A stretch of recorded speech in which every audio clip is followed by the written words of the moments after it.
Back to the video tayo mga idol. Pagkatapos namin kumain, ay agad na kaming bumalik sa biyahe. Kung makikita nyo sa panel ko, ay ang bagal ko lang sapagkat di namin kinakaya ang lamig, sobra talaga walang biro. Sa ilang minuto namin pagdadrive, ay muli kaming binuhayan ng dugo sapagkat nakalabas kami sa fog at nakakita ng maaliwalas na langit at may araw. Medyo panay ang stopover namin dyan kasi talagang pumipikit na ang aming mga mata. Habang nagdadrive tansya ako mga 4 PM na yan mga idol, so more or less nasa 16 hours na kami sa biyahe, haha. May dalawang magkahiwalay na checkpoint nga pala kayong dadaanan dyan mga idol.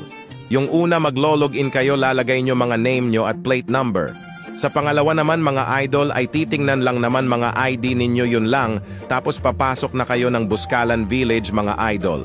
Nakarating na nga kami, hinahanap lang namin ang tour guide namin, then bababa at aakyat kami ng bundok ng 1 oras para makapunta sa Buscalan Village at ginabi na nga kami mga idol. Bali bukas ko na lang papakita sa inyo kung anong nilakad at inakyat namin. As of now, kakain muna kami tas maglilinis ng katawan. Walang ligo-ligo mga idol. Wisik-wisik lang, sobrang lamig talaga kasi hahaha.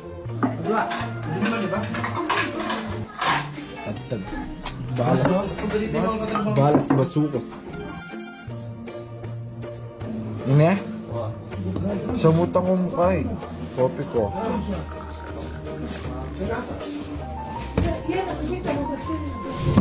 Good morning mga idol. Agad na nga kaming bumangon at nagkape para i-achieve namin ang pinunta namin dito sa Buscalan. Ang goal namin dito ay makapagpa-picture kay Apo Wang-od at makapagpatato ng signature na 3 dots. Bali gusto sana namin na kay Apo Wang-od sana mismo kami makapagpa 3 dots kaso sobrang daming nakapila, yung iba ay kahapon pa sila naka-line up.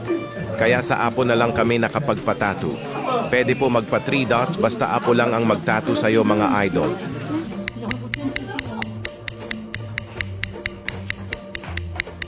Pati sa ligo. Dito.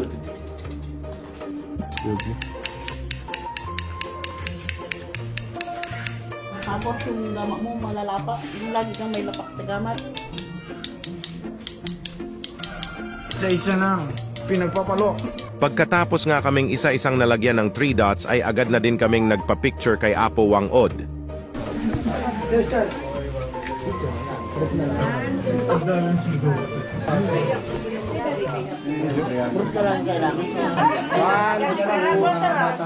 Ito pa makauwi na. Maamoy.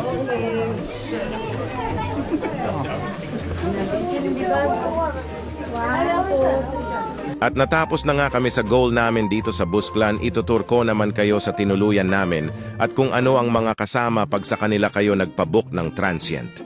Bali 400 per head nga pala ang bayad dito per night. Nasa 3rd floor nga ang aming nakuha at may terrace pa na may kasamang napakagandang view. Bali ang kalakalan dito sa Buscalan Village ay kung saan ka nakapag-book ng transient ay doon ka din magbabayad ng tour guide. Bali ang bayad sa tour guide ay 1,500 for 5 packs at kung sobra naman kayo sa 5 ay pwede kayong makiusap kay Ma'am Anna, sobrang bait niyan. Ito nga pala ang kanilang Facebook page, Buscalan Grand Zion Homestay. Bali ang kasama ng 400 pesos nyo ay unli Buscalan coffee at free unli rice na din mga idol, diba sulit na din. Libre na nga pala ang lutuan dyan mga idol pati mga utensil. Kaya wala na kayong gaanong dadalhin pa. At eto kain tayo mga idol na purga kami sa smoking grenade. Walang iba kundi ang delata, hahaha. Pagkatapos kumain sa sobrang busog ni Boss Mariel, naisipan niyang ipatato ang kanyang zodiac sign niya, hahaha. At pagkatapos niyan ay nag-insabalutan na kami dahil may nakaabang pa sa amin na 1-hour hiking mga idol. Bali nakalimutan ko nga palang sabihin na walang signal ng cellphone dito mga idol. Bali si Ma'am Ana ay meron siyang pay wifi connection sa 1 hour ata ay 50 pesos ang bayad kung di ako nagkakamali, and then may mga CR din po na maayos sa Buscalan Village. Yun nga lang pang centralize siya mga idol. Eto na ang aking friendly reminder mga idol. Kung pupunta man kayo dito sa Buscalan ay siguraduhin nyong may dala na kayong pagkain na lulutuin nyo dahil may pagka-pricey ang tinda dito sa Buscalan mga idol. Well understandable yon. Kasi ang hirap ng access sa kanila at sobrang layo pa talaga ng palengke sa kanila. Kung may budget naman kayo ay pwede naman kayong bumili sa kanila.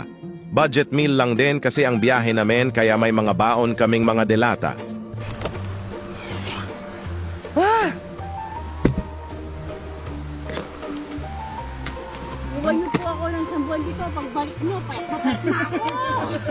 Sobrang napagod kami sa hiking na yon mga idol, at dyan kami nanggaling sa aking tinuro. Natapos din namin ang isa sa aming goal na puntahan mga idol.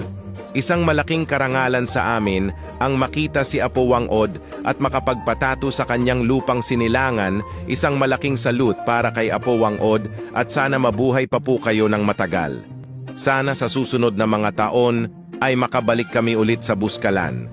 At dito na matatapos ang pagiging turista ko sa Buskalan Village mga idol. Baka pwedeng makahinging konting suporta sa iyo idol, baka pwedeng paki-follow ang aking Facebook page at paki-like and share na din tong video nato. But wait, there's more. May biyahe pa tayo pa Baguio City mga idol.